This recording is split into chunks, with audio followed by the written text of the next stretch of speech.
Wanofi Studio.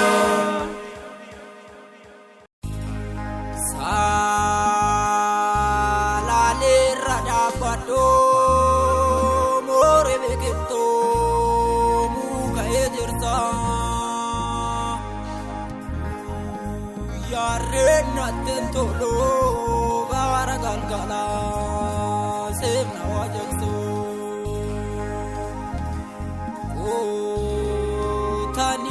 tani to migira bada mali bukisu so bani jalale nama malu pesane shambale tagarara bukisi dire zaina yamna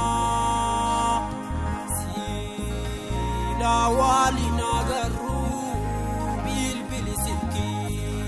dani nasomna argamo badaguba murishi malang kakalo fuda asene so jalale wanu mankabo sef gogorada Hoda masa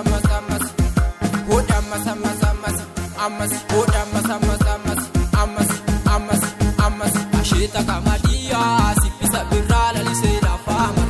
kurbe wala gararo biwarimnego ashita kamadia sipisa birala lisela fama kurbe wala gararo biwarimnego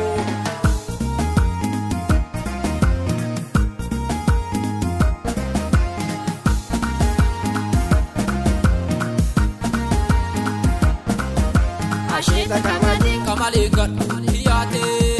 Ashita kamadi gatiraga majalane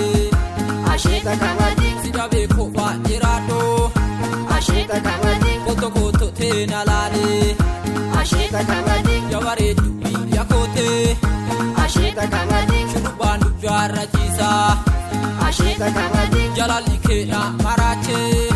Ashita kamadi akamango esidisa ashita kamadia sipisa birala lisela fama kurbe wala gararo biwarimnego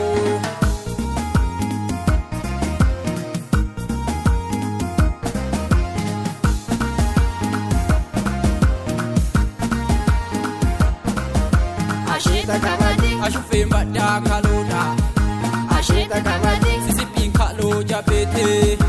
Ashita kamadi korora kena obase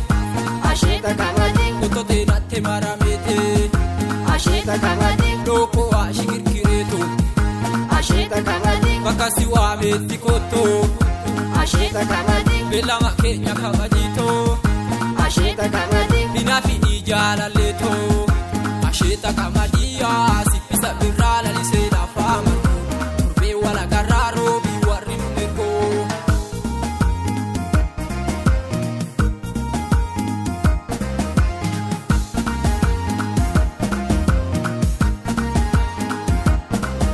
gogori antoto jala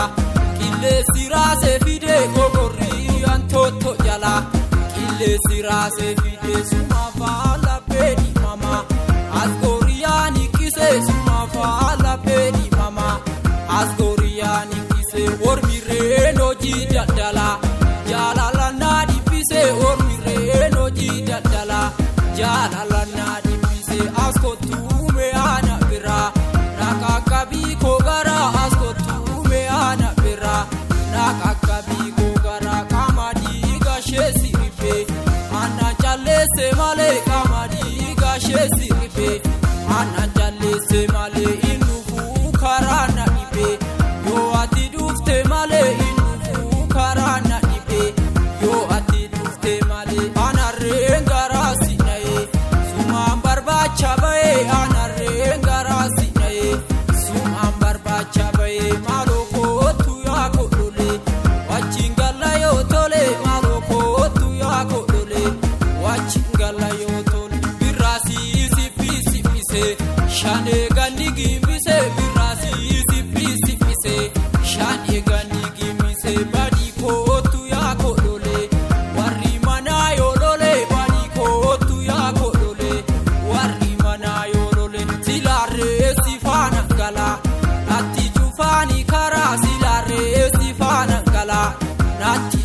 ni karaa